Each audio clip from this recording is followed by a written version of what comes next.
नमस्कार।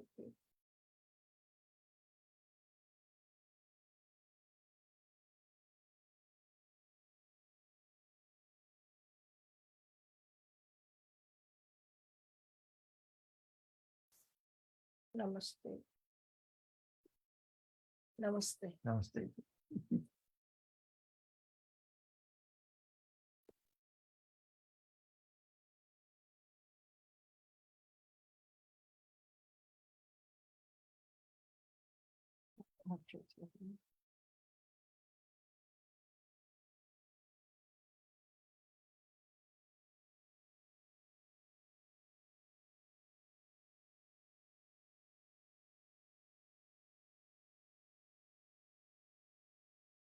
भरत और श्री राम का संवाद चल रहा है, जैसा कि हम जानते हैं। कुछ सप्ताह से भरत वन में है श्री राम के पास, और उन्हें लिवा लाने के लिए सभी प्रकार के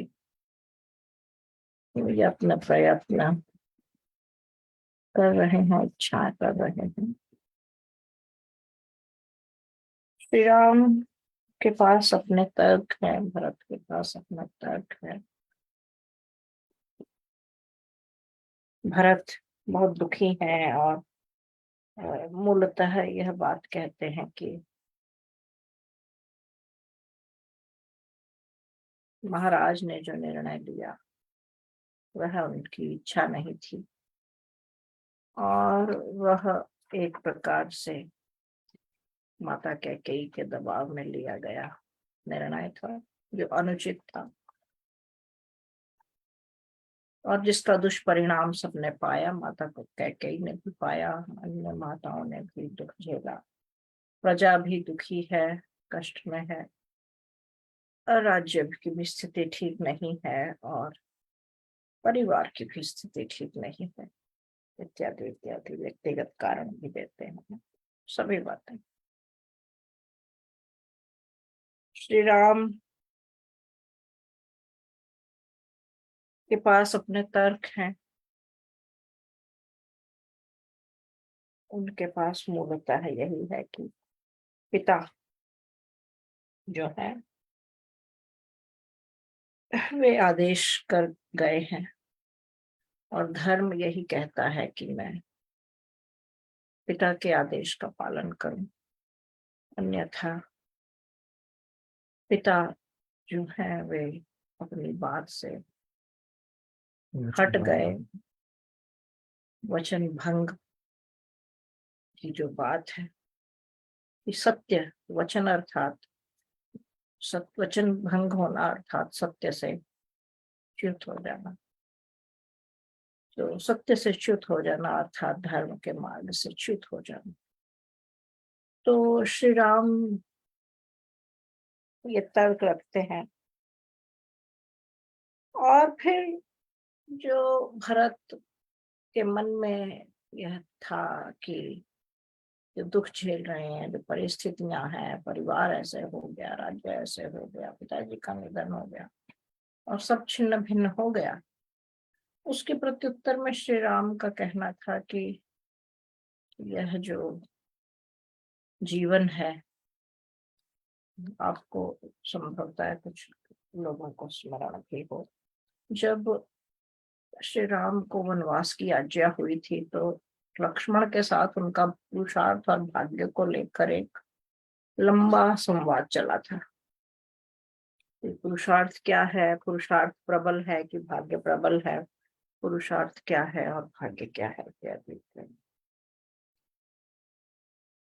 तो कुछ वैसी ही बात यहाँ फिर आ जाती है कि जब श्री राम कहते हैं कि जैसे ये जीवन जो है ये क्या है,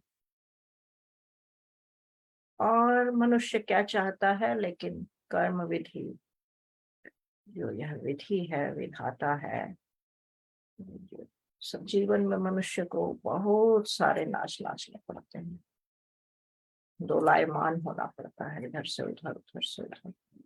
हमें कुछ अनुमान नहीं होता कि क्या है, और फिर वे कुछ उदाहरण देते हैं, है ना। कर्म फल की बात आई पिछली बार, मैंने कहा कि जो वेद यजुर्वेद के कुछ मंत्रों से साम्यता जो, और बिल्कुल उन्हीं का अनुमोदन करते हुए श्री राम कुछ उदाहरण देते हैं कि, और फिर गीता की बाद में कि यही परंपरा फिर आगे गीता तक किस प्रकार चलती है, जो वैदिक परंपरा है, कि जो मनुष्य है वह कर्म करने में स्वतंत्र है, किंतु फल भोगने में स्वतंत्र नहीं है। और पिछली बार मैंने एक उदाहरण भी दिया था परीक्षा कक्ष का, कि परीक्षा हो रही हो, बैठे हुए हैं, क्योंकि यह प्रश्न बहुत सारे लोग पूछते हैं, ऐसी कैसी मनुष्य की स्वतंत्रता है कि हम कर्म करने में स्वतंत्र हैं और फल भोगना, फल देना यह परमात्मा के अधीन है, फिर यह कैसी स्वतंत्रता हुई। और अगर यह फिर तो इसका अर्थ है कि परमात्मा को पहले पता ही है। तो उसके लिए कक्षा का एक उदाहरण मैंने दिया था कि जैसे परीक्षा कक्ष में सब बैठे हुए हैं और प्रश्न पत्र सबके हाथ में है, और अध्यापक जो है वह वही है। अध्यापक यह जानता है कि किस छात्र की कितनी क्षमता है, कितनी योग्यता है, किंतु उसके बाद भी वह किसी छात्र को रोकता नहीं है, वह कैसा उत्तर लिखे, क्या पर्चे में उत्तर देकर आए, है ना। यह छात्र की स्वतंत्रता है। तो अयोग्य से अयोग्य छात्र ने भी मान लीजिए उस दिन जो 10 प्रश्न आए हो या 8 आए हो, उन्हें अच्छी प्रकार सिद्ध कर लिया हो, पहले दिन जान गया हो, तो वह परीक्षा कक्ष में उन 10 के उत्तर सही दे आए तो वह बढ़िया से हो सकता है ना परीक्षा में उत्तीर्ण। और यदि कोई बहुत अच्छा विद्यार्थी हो, छात्र हो, बहुत योग्य हो, सुयोग्य हो, किंतु एन परीक्षा में वे 10, बाकी उसे सब आता हो, किंतु 10 में से 8 प्रश्न का उत्तर उसे न आता हो जो वहां परीक्षा में आए हैं, तो वह छात्र परीक्षा में आगे बढ़ने से उस प्रकार सफल नहीं होगा। तो इसी प्रकार जीवन है, जीवन में जो मनुष्य पर दुख आते हैं, परीक्षा की घड़ी हम बोलचाल में कहते हैं, ये घड़ियां मूलतः वही परीक्षा, जैसे परीक्षा कक्ष में किसी छात्र पर परीक्षा भवन में बैठे हुए होता है अवसर, कुछ वैसा ही होता है कि जीवन में आप यूं तो बहुत सत्य और ईमानदार हैं, लेकिन जरा सा एक कहीं धन देखा और आपका मन लुढ़क गया। तो वस्तुतः वही घड़ी जो थी वह परीक्षा की घड़ी थी। ऐसे तो आप बहुत अच्छे थे, आप लोभ से ऊपर थे, आप चोरी से ऊपर थे, आप धोखा देने से ऊपर उठे हुए थे, किंतु जब अवसर आया उस क्षण पर आप चूक गए, तो फिर आप चूक ही गए। फिर आपको जैसे परीक्षा भवन में जो प्रश्न के उत्तर में जो आपने वहां लिखा है उसी के अंक मिलते हैं, इसी प्रकार हमारे कर्म फल में भी यूं हम कितने भी अच्छे हों, यूं हम कितने भी ज्ञानवान हों और जीवन में, लेकिन यदि हम उस समय चूक गए तो समझिए कि हम परीक्षा में अनुत्तीर्ण हो गए, रह गए, पिछड़ गए। तो श्री राम जो है भरत को यही समझाने का यत्न कर रहे हैं कि परमात्मा जो है, परमात्मा मूलतः है, परमात्मा भी ऐसा नहीं है कि परमात्मा दयालु है, कृपालु है, न्यायकारी है, लेकिन आप जानते हैं कि जैसे यदि कोई मजिस्ट्रेट हो, जज हो, और वह अपने वहां बैठकर न्यायाधिकरण में या न्यायालय में यदि किसी अपराधी को क्षमा कर दे, तो क्या वह न्यायकारी कहलाएगा? वह जज मजिस्ट्रेट नहीं कहला सकता। तो उसे उस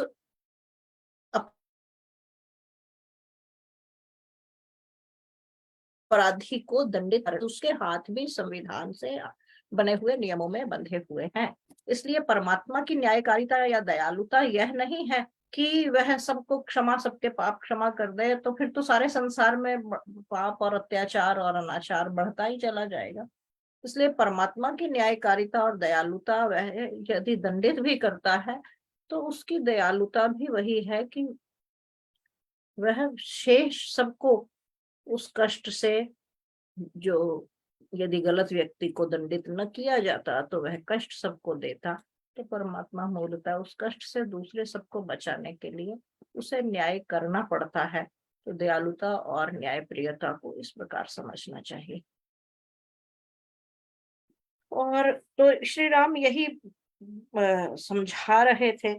पिछला पूरा जो हमने गत सप्ताह प्रकरण पढ़ा, सुना रहे थे हम, नात्मनः काम कारो अस्ति पुरुषो अयम अनीश्वरः इतरश्चेतरश्चैनं कृतान्तः परिकर्षति, है ना। फिर सर्वे क्षयांता निचयः पतनान्तः समुच्चया संयोगा विप्रयोगान्ता मरणान्तम च जीवितम। तो यही उन्होंने समझाया, ईश्वर और कर्मफल की बात समझाई।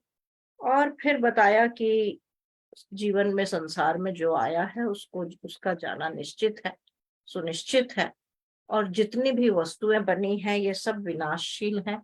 इनकी समाप्ति, इनका संहार होना, इनका समाप्त होना भी सुनिश्चित है ना। तो मूलतः वे बताना चाह रहे हैं कि हाँ, जो भरत कह रहे थे कि अभी देखो आपको शासन मिलने वाला था, फिर ये हुआ, तो भरत श्री राम बताना चाह रहे हैं कि यह जो हुआ कि कुछ एक घंटों में सारा ऊपर से नीचे हो गया। जो श्री राम का आप जानते हैं, जब वनवास हुआ उस समय वे उनके राज सिंहासन पर उनके राज तिलक की घोषणा हो चुकी थी और उनका राज तिलक होने वाला था, बस एक रात्रि ने सारा पलट दिया।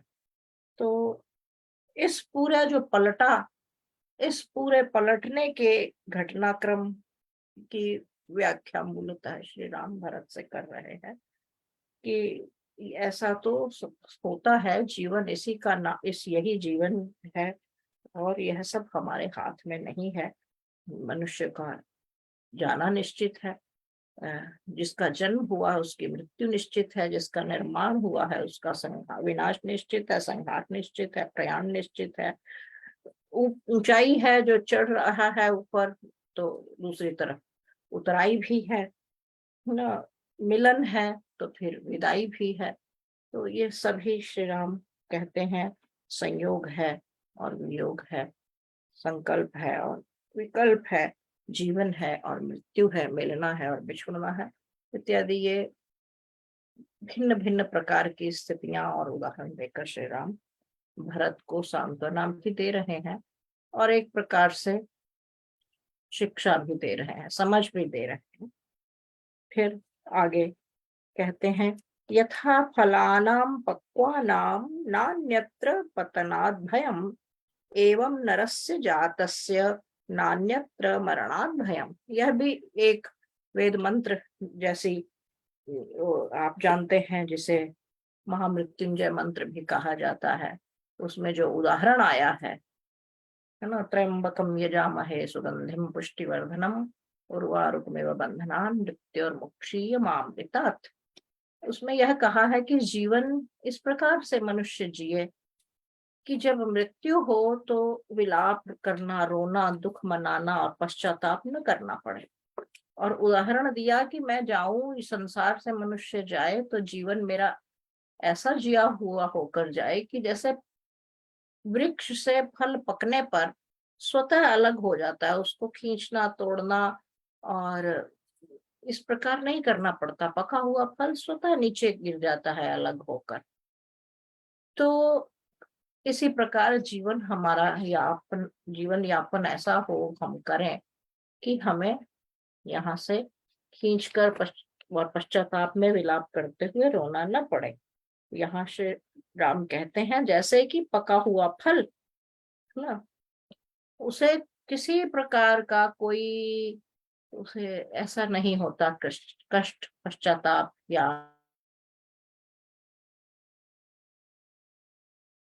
भय इत्यादि होता, तो आराम से अलग नीचे गिर जाता है ना। वो क्या होगा उसको पता है, अधिक से अधिक क्या होगा, नीचे गिरूंगा, मैं पक गया हूं तो गिरना सुनिश्चित है ना। तो इसी प्रकार कहते हैं मनुष्य के जीवन में भी नरस्य जातस्य, जिसका जन्म हुआ है, ऐसे मनुष्य का ना अन्यत्र मरणात् भयम। तो इसी प्रकार में उसे भी कोई उसकी मृत्यु सुनिश्चित है, इसलिए उसे कोई दूसरा भय उसके मन में किसी भी प्रकार का आना नहीं चाहिए। तो मृत्यु भी सुनिश्चित है, तो मृत्यु से भी कैसा भय।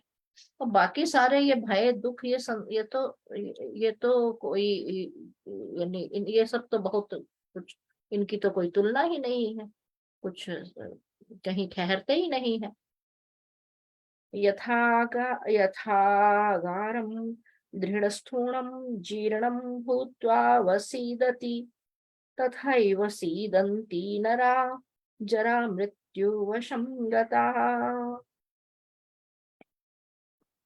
फिर एक और उदाहरण देते हैं कि जैसे एक बड़ा पक्का ऊंचा भवन हो, बड़ा आलीशान और दर्शनीय, स्थिर, और वह सारा भवन, मैंने पिछली बार भी कहा था, लकड़ी की भी बात आई थी कि जैसे लकड़ी के स्तंभ बनते थे पहले घर, छतों पर भी लकड़ी के स्तंभ लगाए जाते थे वे, और छतों पर लगे हुए वे जो स्तंभ होते थे बड़े बड़े लकड़ी के शहतीरे इत्यादि होती थी, उनका आधार भी भूमि पर होता था, क्योंकि भूमि पर जो बल्लम से जैसे खड़े होते हैं उनके ऊपर वे खड़े होते थे, फिर उनके ऊपर आड़े और तिरछे लकड़ियों को रखा जाता था और फिर उन पर छत डाली जाती थी।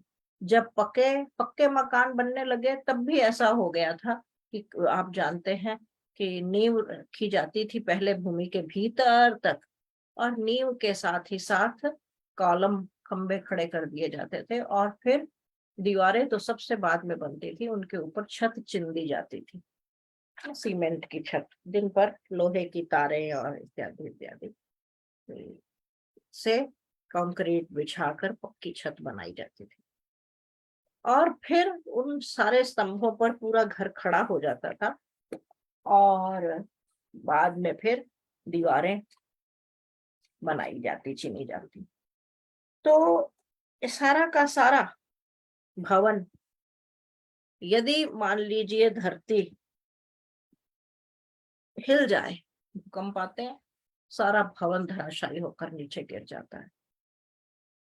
और यो भी पुराना धीरे धीरे पड़ता चला जाता है, पड़ता चला जाता है, कितनी भी नींव मजबूत हो, कितना भी दृढ़ स्तंभ पर खड़ा हो, एक ना एक दिन इस उस जीर्ण भवन का ढह जाना सुनिश्चित है, सुनिश्चित होता है।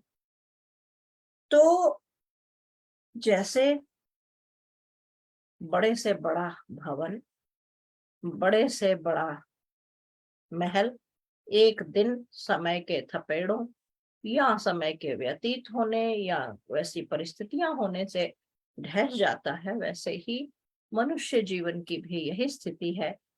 श्री राम मूलतः अपने जीवन में आई हुई यह जो घटना, हो चुकी घटना है, आप उसे विसंगति, आप या हम उसे विसंगति कह लें, या अनहोनी कह लें, या एक विचित्र, यानी ऐसे से ऐसा हो गया, क्या से क्या हो गया वाली बात है, उस उसे मूलतः बता रहे हैं कि परिस्थिति आती है, कभी ऐसे होता है। तो जैसे भवन, जीवन, यानी जीवन की ही मृत्यु हो जाती है, जिसका जन्म हुआ उसकी मृत्यु हो जाती है, ये तो दो बड़े एकदम अलग कितने विकट ध्रुव हैं।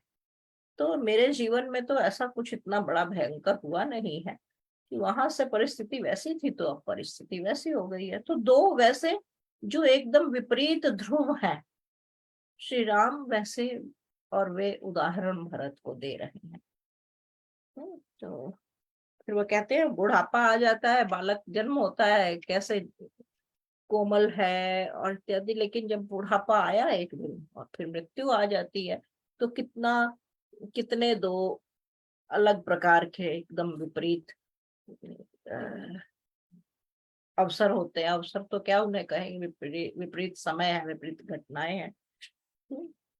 अत्येति रजनी यातु सान प्रतिनिवर्तते, यात्येव यमुना पूर्णा समुद्रमुदकाकुलम।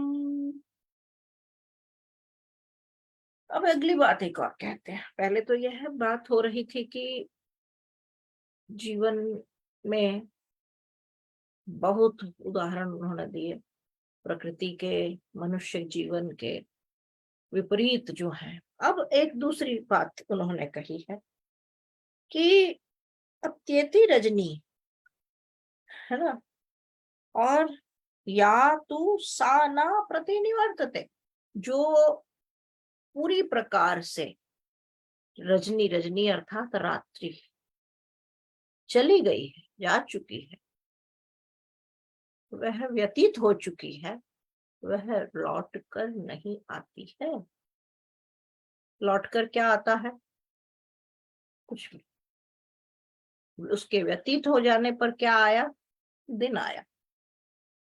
बीती हुई रजनी, और यानी जैसे नदी में बह चुका जल हो, बीता हुआ समय, और एक क्षण भी, 10 मिनट भी मनुष्य जीवन के, वे 10 मिनट, वे 10 क्षण, वह एक क्षण, वह कुछ भी पल, क्षण, सेकंड, मिनट, दिन, रात कभी लौट कर नहीं आते, वही के वही। एक नया दिन आएगा, रात्रि जाएगी तो नया दिन आएगा, और दिन जाएगा तो एक अन्य रात्रि आएगी, और यह चक्र यूं ही चलता रहता है।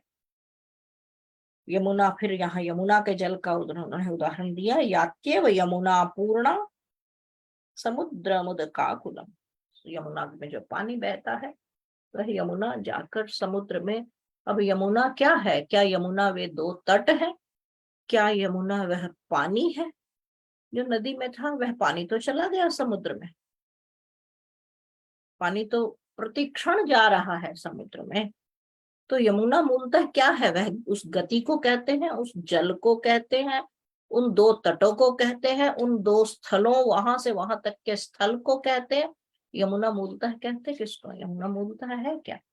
तो यमुना मूलतः वो है सारी, वह सारी चीजें मिलने पर वह गति भी है, उसका विलय हो जाना भी है, उसका उद्गम होना भी है, उस पानी का मिल जाना, बह जाना, आगे बढ़ जाना, और निरंतर नए पानी का आते चले जाना, यह क्रम भी है।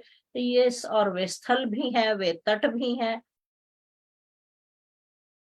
ये सब मिलकर एक यमुना कहलाती है। इसी प्रकार जीवन, जीवन में यह सब चीजें हैं, मिलना, बिछुड़ना, रोना, ऊपर होना, नीचे होना, घटनाओं का अच्छा होना, बुरा होना, वियोग, संयोग, जरा, मृत्यु, बचपन, जन्म, ये सब मिलकर एक जीवन बनता है। अहोरात्राणि गच्छन्ति सर्वेषां प्राणिनामिह आयुंषि क्षपयन्त्याशु ग्रीष्मे जलमिवांशवः। अब एक नई बात कहा, अहोरात्राणि। अहोरात्राणि कहते हैं दिवस और रात्रि को, है ना। गच्छन्ति सर्वेषां प्राणिनामिह, यानी जैसे दिन और रात्रि आते हैं और व्यतीत हो जाते हैं, चले जाते हैं, और यूं तो कहने को वे आ रहे हैं, जा रहे हैं, लेकिन मनुष्य के जीवन जा रहा होता, मनुष्य के जीवन को वे क्षय करते हैं, धीरे धीरे ले जाते हैं, समाप्त करते हैं, ना, छोटा करते जाते हैं। तो इसी प्रकार, है ना, यह सब उसी प्रकार है जैसे आप देखिए, जल है, समुद्र है, नदियां हैं, जल है, वर्षा आती है, जाती है, कूप है, तड़ाग है, झीलें हैं, सब में जल विद्यमान है। लेकिन सूर्य की किरणों के आने से यह जो एक प्रकार की प्रक्रिया है कि जल निरंतर सूखता चला जा रहा है, सूखता चला जा रहा है। सूर्य की किरणें अपनी ऊर्जा से उस जल को भाप में परिवर्तित करती हैं भाप से, बादल बनते हैं, बादल, यानी यह पूरी प्रक्रिया। तो यह प्रक्रिया जीवन भर संसार में सभी जगह चलती रहती है, कि जैसे सूर्य पानी को सुखा रहा है, उसी प्रकार दिन और रात्रि आकर मनुष्य के जीवन को अब इसी प्रकार धीरे धीरे धीरे धीरे कम करती चली जा रही है। आचार्य जी। Last week we had a new session between the conversation between Ram and Bharat.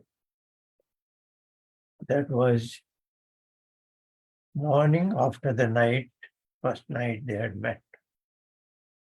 And early in the morning, Bharat proposes to his brother Sri Ram that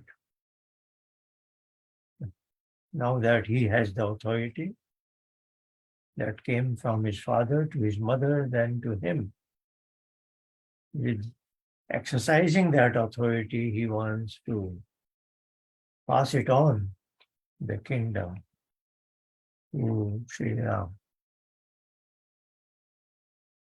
And this was seconded by all others present, ministers and general members of the public. Then we heard how Ram is responding to this. He is now, in the words of Maharishi Valmiki, narrating the philosophy of life, where death is an integral part of life. The dynamism of life, it goes through ups and downs. A lot of things happen in your life the way we plan, but then a lot of events are unplanned and we are helplessly getting struck by those unplanned events, and they may change the course of life in a moment. That's what happened with Ram himself. One afternoon he was told, next morning you will be coronated. But later in the night, a number of things happened between his father, Emperor Dasharatha, and his queen Kaikeyi, and he was summoned. He was told that tomorrow you will go to the forest exile for 14 years. So such a drastic change in a few moments may happen in anybody's life. So he's saying that given all these uncertainties, we are free to act the way we wish, utilizing our wisdom. But then the rewards of our actions are not in our hand. What kind of reward will come? When will it come? That is our destiny. We don't know it. What he's meaning to say is he himself did not know that having been born as a prince in the beautiful capital of Ayodhya, he would be in forest exile for 14 years. He hadn't known it, but it just happened. How this is reward of what actions? What actions in his life, present life, or in past life, nobody can know it. This is what is law of karma, with integral uncertainties, unknowables. We can never know it. That is what our rishis have said. Shrishti Vachitya is due to karma Vachitya. All kinds of dissimilarities, all kinds of diversities seen in life, in the world. Somebody is joyous, somebody is sad. All this is due to the karma of that individual, but nobody can say what karma has brought this specific reward at this time. These are the issues that Sri Ram is narrating to him, and what we just heard is certain things are bound to happen, and the past is past, nobody can change it. And certain things are bound to happen, like once I am born, I am destined to die. Death is inevitable. And the night that has passed, that is past. Now we are in the bright daytime. And then this will also pass on. This is a cyclic, day and night following each other. So he's saying, giving an example of a ripened fruit, it has no goal but to fall from the tree, get separated from it, and come to the ground.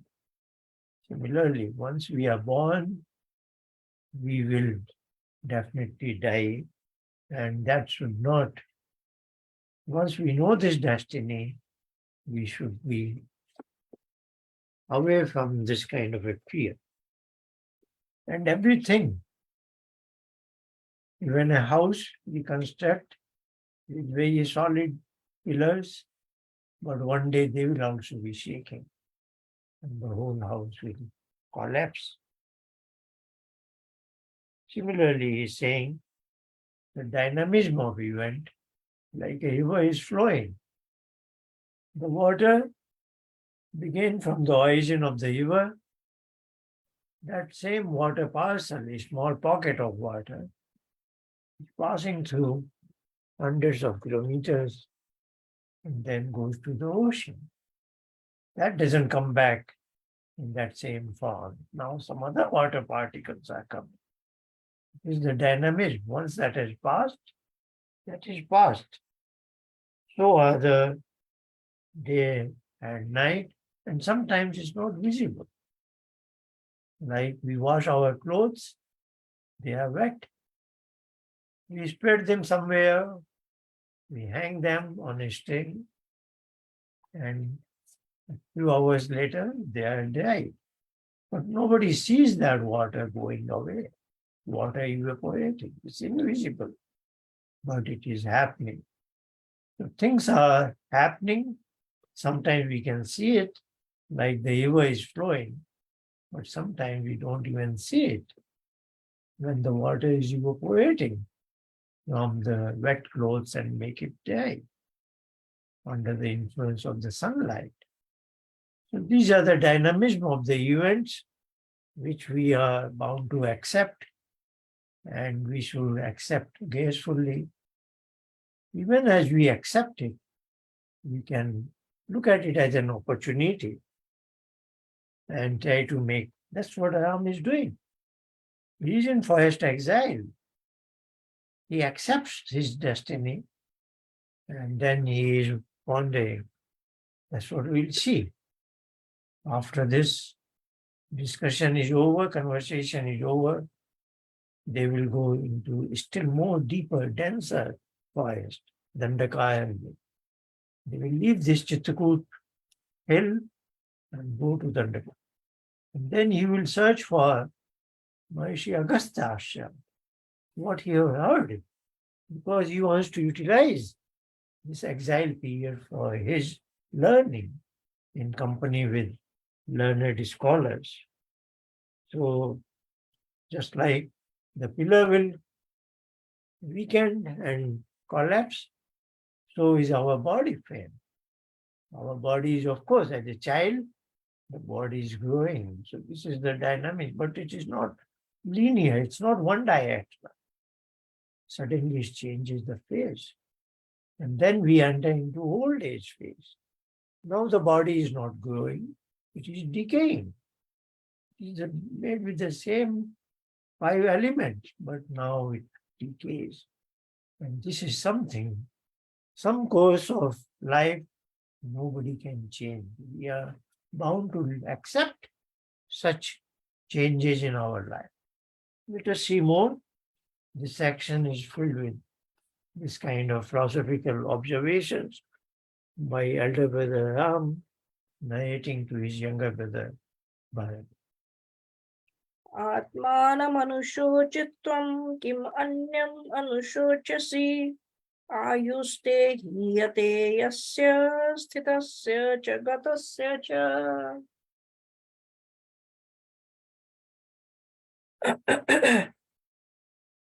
कहते हैं कि भरत, जो उदाहरण अभी श्री राम ने दिए, सारा समझाने के बाद भरत को संबोधित होकर कहते हैं कि भरत, तुम्हें स्वयं पर, स्वयं की चिंता करनी चाहिए, स्वयं पर ध्यान देना चाहिए।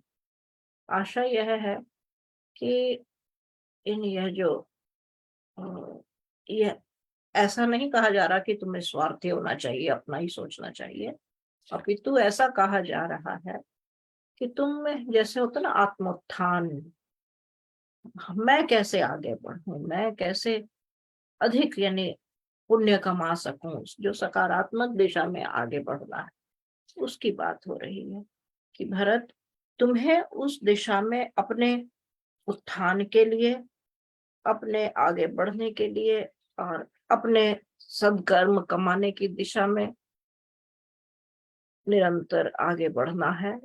उसकी सोचो, उसकी चिंता करो और उस दिशा में प्रयत्न करो। अन्यथा जिसका जन्म हुआ है उसकी मृत्यु सुनिश्चित है, जो आया है उसका जाना निश्चित है ना। और जिसका भी जो यानी जहां भी गति है जीवन में, देखिए जगत शब्द बना ही, संस्कृत में तो शब्द धातुओं से बनते हैं, धातु मेटीरियल के मैटर को नहीं कहा जा रहा यहाँ, जैसे कि लोहा अयस्क इत्यादि की हम बात करते हैं।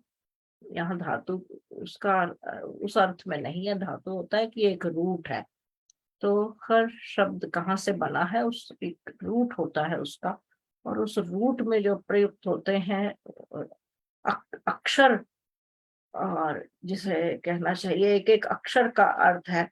तो जगत शब्द जो बना है जिसमें गति होती है, जीवन होता है ना, उसे जगत कहते हैं। तो यहाँ श्री राम कह रहे हैं कि जहाँ जो भी इस जगत में आया है, चाहे वह किसी रूप में हो, जड़ है या चेतन है, उसका अंत सुनिश्चित है, उसकी समाप्ति सुनिश्चित है। तो इसलिए किसी का जीवन बीत रहा है, आगे बढ़ रहा है, कोई बूढ़ा हो रहा है, कोई ऐसे हो रहा है, अब इन सब चिंताओं से तुम स्वयं को दूर रखो। यह तो सुनिश्चित है, होना ही है, उसे तो कोई बदल नहीं सकता। तुम यदि परिवर्तन कर सकते हो तो वह है कि तुम स्वयं के उत्थान के लिए यत्न करो और उसी में समय लगाओ। सहैव मृत्युर्व्रजति सह मृत्युर्निशीदति गत्वा सुदीर्घमध्वानं सह मृत्यु निवर्तते। बहुत बहुत सुंदर श्लोक है।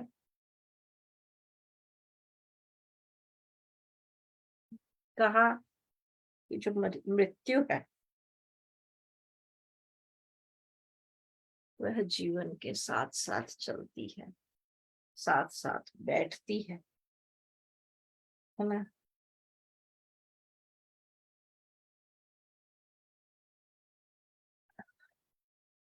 गत्वा सुदीर्घमध्वानं सह मृत्युर्निवर्तते।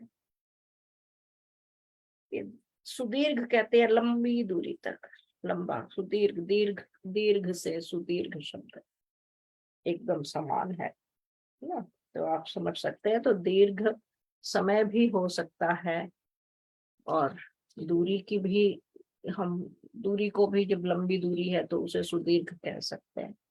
तो कहते हैं कि कई बार हमें लगता है कि मृत्यु बहुत दूर चली गई हमसे, है ना। कुछ समय ऐसा होता है ना हम 100 साल जी लिए, हम 80 साल जी लिए, हमें ऐसा प्रतीत होता है कि मृत्यु हमसे बहुत दूर थी। देखो 80 वर्ष हमसे दूर रही, है ना, यह केवल प्रतीत होता है, लेकिन मृत्यु हमसे दूर कभी नहीं थी, क्योंकि हम निरंतर जो क्षय हो रहे होते हैं, बूढ़े हो रहे होते हैं और बड़े हो रहे होते हैं,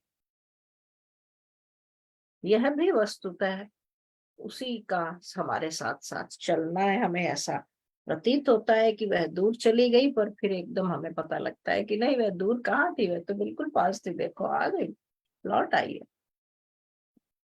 गात्रेषु वलयः प्राप्तः श्वेताश्चैव शिरोरुहः जरया पुरुषो जीर्णः किं हि कृत्वा प्रभावयेत्। कि शरीर में गात्रेषु वलयः, वलय कहते हैं जो तिरछा, मुड़ना, मुड़ा तुड़ा ऐसे होता है ना, गुंजल पड़ जाते हैं। तो यहाँ शरीर में गुंजल पड़ जाने का अर्थ है झुर्रियां पड़ जाना, है ना। गात्रेषु, गात्र गात्र कहते हैं अंगों को, अंग प्रत्यंगों को, देह के अंग प्रत्यंगों को, कि देह में गुंजल पड़ जाते हैं, अर्थात झुर्रियां पड़ गई। श्वेताश्चैव शिरोरुहा, सिर के ऊपर जो बाल है वे श्वेत हो गए, सफेद हो जाते हैं।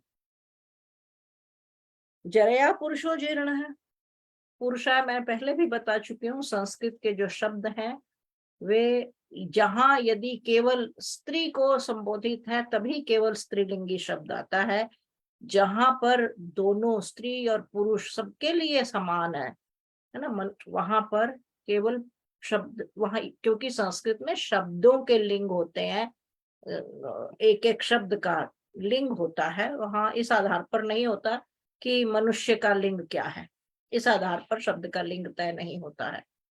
तो जहां कहीं स्त्री पुरुष बच्चा बूढ़ा ऊंचा नीचा लंबा चौड़ा सबके लिए प्रयोग हो, वहां केवल पुरुषवाची शब्द प्रयोग होते हैं, पुल्लिंगी शब्द। तो जब मनुष्य यहाँ कहा जा रहा है उसमें सभी आ गए, तो पुरुष कहा जा रहा है तो उस पुरुष का अर्थ है महिलाएं और पुरुष और बच्चे और बूढ़े सभी। तो उन्होंने कहा, जो पहले कहा था कि शरीर में, देह में, अंगों पर झुर्रियां पड़ जाती हैं, सुंदर सुंदर अंगों पर झुर्रियां पड़ जाती हैं, घुंघराले सुनहरी बाल श्वेत हो जाते हैं एक दिन, काले बाल। और जरया पुरुषो जीर्ण, जीर्ण मनुष्य जो है, जरा जरा कहते हैं बुढ़ापे को, तो जरा से जीर्ण हो जाता है, अर्थात क्षीण हो जाता है, दुर्बल हो जाता है, बुढ़ापे से बहुत कमजोर हो जाता है। और किम ही कृत्वा प्रभावयेत, कहता है ऐसी ये सारी चीजें, यानी अपने सिर के बालों पर हमारा वश नहीं चलता, अपने देह के अंगों पर हमारा वश नहीं चलता, और हमारे पूरे के पूरे बुढ़ापा आ जाता है अंदर और बाहर सब जगह, उस पर हमारा वश नहीं चलता। दूसरी चीजों कहाँ हमारे वश में है भाई, हमारा वश तो अपने ऊपर ही नहीं चलता। हम अपने बसर के बालों को सदा काला नहीं रख सकते, रोक नहीं सकते उन्हें उन्हें सफेद होने से। हम अपने अंग को रोक नहीं सकते, टाल नहीं सकते कि झुर्रियां ना पड़े। हम थोड़ा सा आगे पीछे खान पान रहन सहन से थोड़ा हम उसे परे कर सकते हैं थोड़ा सा, लेकिन हम उसे रोक नहीं सकते। तो जब इन्हीं पर हमारा अपनी प्रभुता नहीं चलती, हमारा शासन नहीं चलता, हमारा प्रभाव नहीं चलता, हमारा नियंत्रण नहीं चलता, तो बाकी परिस्थितियों पर, समाज पर, घटनाक्रम पर, मनुष्यों पर, ये सारा जीवन पर, यहाँ कहाँ हमारा प्रभाव चलना है, ये हमारे बस में नहीं है ना। किस किस किस आधार पर हम दूसरे को, दूसरी चीजों को या दूसरे लोगों को अपने अनुसार चलाने का यत्न कर सकते हैं। नंदन्त्युदित आदित्ये नंदन्त्यस्तस्मितैरवौ आत्मनो नावबुध्यन्ते मनुष्या जीवित क्षयम्।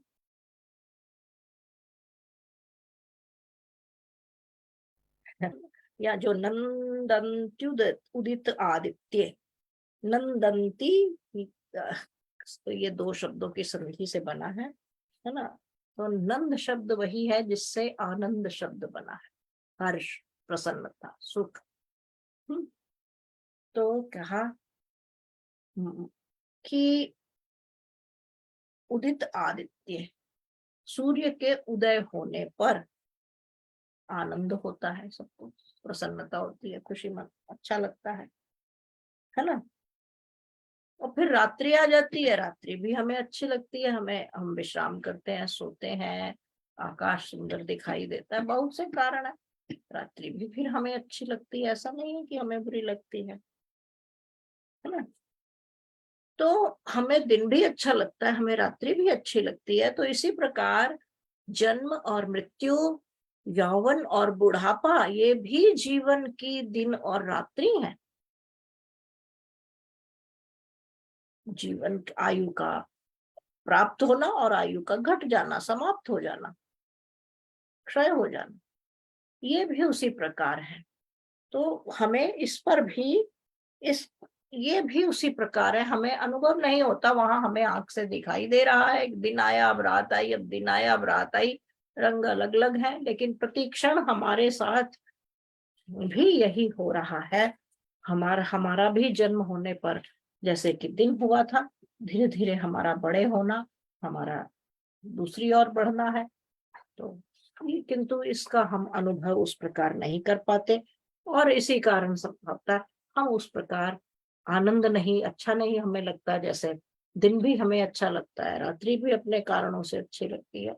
तो हमें मृत्यु भी यदि होती है तो वैसा शोक करने की, है ना, वैसा दुखी होने की कोई आवश्यकता नहीं है। ऋष्यं ऋष्यन्त्यऋतुमुखं दृष्ट्वा नवं नवमिहागतम् ऋतूनां परिवर्तेन प्राणिनां प्राणसंक्षयः। फिर ऋतुओं का उदाहरण दे रहे हैं कि बार बार ऋतुएं आती हैं, ऋतुओं के साथ रंग बदलते हैं, पर्यावरण बदलता है, परिस्थिति बदलती है, और हमारे देह को भिन्न भिन्न प्रकार के अनुभव होते हैं। शीत में ठंड लगती है, गर्मी में ग्रीष्म आती है तो हमें गर्मी लगती है, पसीना आता है। तो यानी ये सब आप जानते हैं, फल आते हैं, तो भांति भांति के ऋतुओं के साथ प्रकृति में मनुष्य पर बहुत सारे परिवर्तन आते हैं। और ऋतु बदलती है तो मनुष्य बड़ी प्रसन्नता प्रकट करता है। लेकिन यही इसी प्रकार की ऋतु हमारे जब अपने जीवन में, अपने देह पर, अपने अपने इस जो शरीर है, इस पर भी तो निरंतर परिवर्तन हो रहे हैं ना। तो ये है, ऋतुएं आती हैं और जाती हैं, हमें बहुत अच्छा लगता है, किंतु ये ऋतुएं धीरे धीरे प्रति क्षण हमारा जीवन भी कमतर कमतर कमतर होता चला जाता है। और जिस प्रकार हम बदली हुई ऋतुओं को देखकर दुखी नहीं होते, ऋतु के जाने पर दुख नहीं मनाते, उसी प्रकार जीवन के आने पर और जीवन के जाने पर, जीवन की बढ़ोतरी पर और जीवन के क्षय होने पर हमें हर्षित और दुखी होने की आवश्यकता नहीं है। दुखी होने की आवश्यकता नहीं है, हर्षित तो होना ही चाहिए, है ना। मनुष्य जैसे नई ऋतु आने पर हर्षित होता है, तो हमें आने पर तो हर्षित होना ही चाहिए। समेत्य च व्यपेयाताम नो सॉरी, यथा काष्ठम च समेयाताम महार्णवे, समेत्य च व्यपेयाताम कालमासाद्य कंचन, एवं भार्याश्च पुत्राश्च ज्यातयश्च जनानि च समेत्य व्यवधावन्ति ध्रुवो ह्येषां विना भवः। बड़ा अलग तरह का उदाहरण है, यानी ये जो अभी उदाहरण दिए थे, ये उदाहरण हम सामान्यतः सुनते हैं जीवन में, थोड़े हम लोग परिचित हैं। यहाँ श्री राम एक अलग प्रकार का उदाहरण दे रहे हैं। वे कहते हैं कि आप किसी बड़ा विशाल समुद्र को देखिए, आप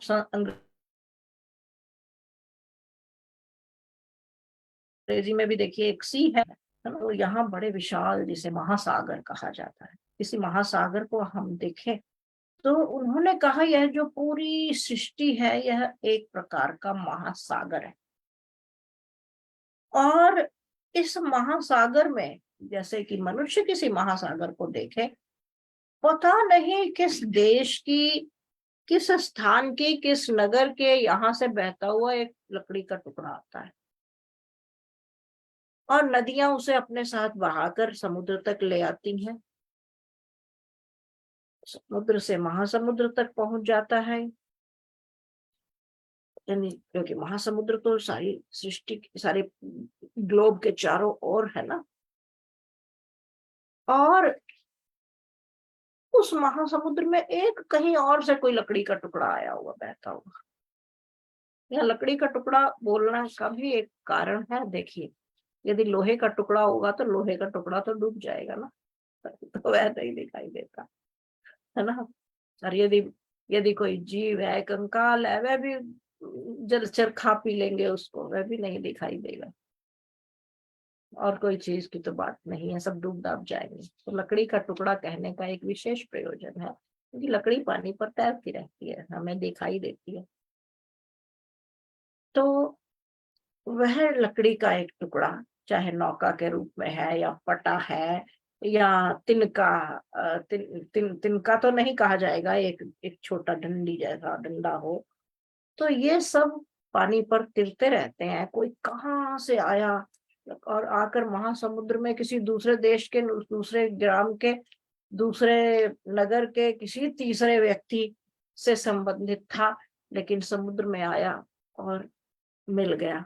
एक लकड़ी का टुकड़ा दूसरे लकड़ी के टुकड़े से टकराता है, कुछ देर पास पास से भी गुजरता है, कई बार अटक पटक भी जाता है, एक दूसरे में उलझ भी जाते हैं कुछ देर को, लेकिन उस महासमुद्र में ऐसे बहते रहते हैं, वे फिर अलग हो जाते हैं किसी न किसी रूप में, है ना।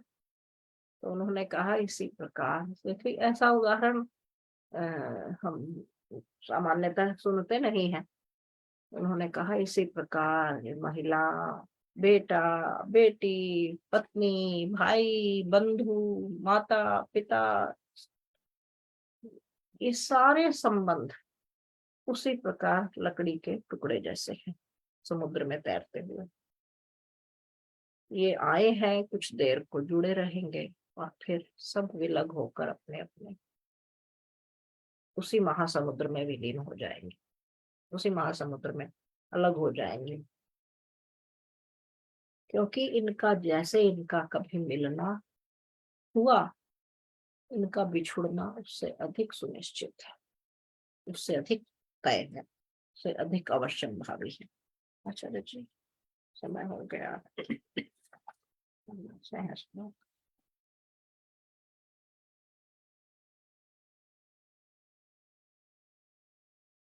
Ram continues. This is something like a sermon to his younger brother Bharat about how to navigate one's life, accept certain realities, try to change the circumstances when you can change. Otherwise, you accept it, but not helplessly. Try to convert it into an opportunity for your personal growth. And in this direction, he says, don't worry about my forest exile. When I am in the forest, I will make attempts to make best use of it. Likewise, you are in Ayodhya and make best use of that opportunity. Don't worry about my situations. I will be taking care of my circumstances. And you should concentrate, focus on the matters of the state affairs for the well-being of large population. Because whether we are making best use of the time or merely idling away the time, our lifespan is decaying every moment. The moment that is past is gone.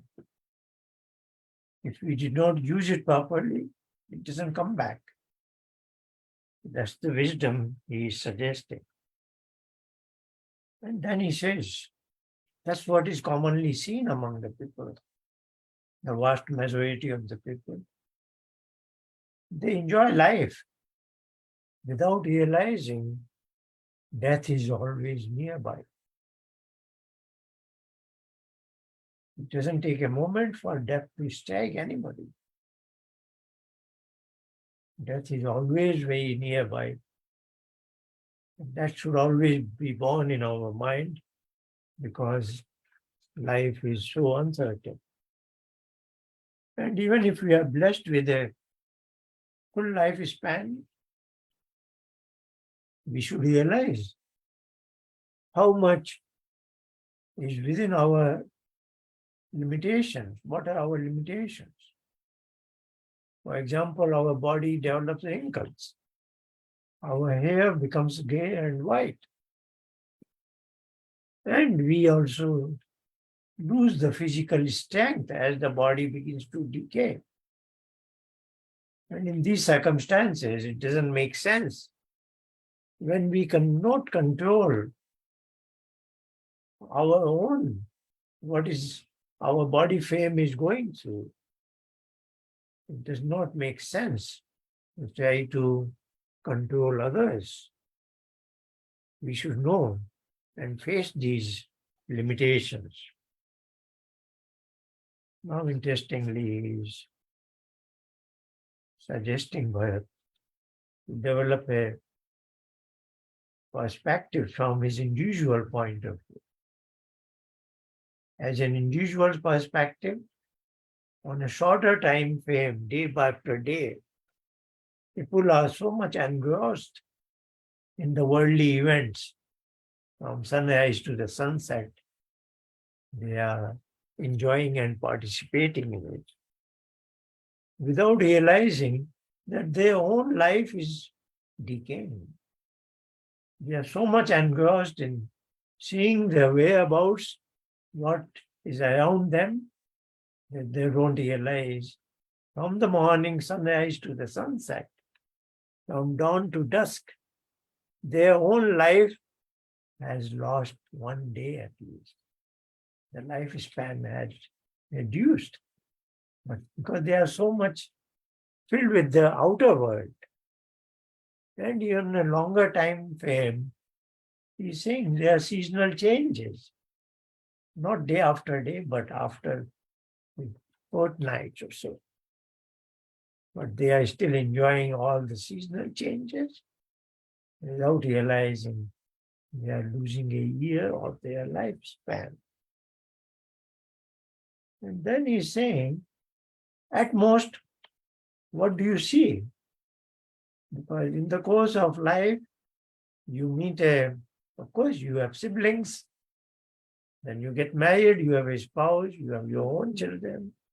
So an individual becomes a nucleus to a family and slightly a network of a group of people. But they are also going to separate one day. And he gives an analogy of like wood planks and wood pieces in the ocean. Due to all kinds of waves, they sometimes coalesce together, come together. But some time later, you see again they get dispersed.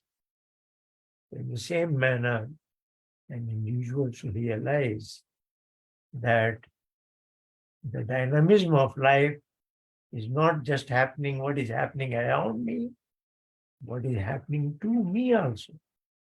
And as I am progressing as an individual, I come in association with others, but that is also transient.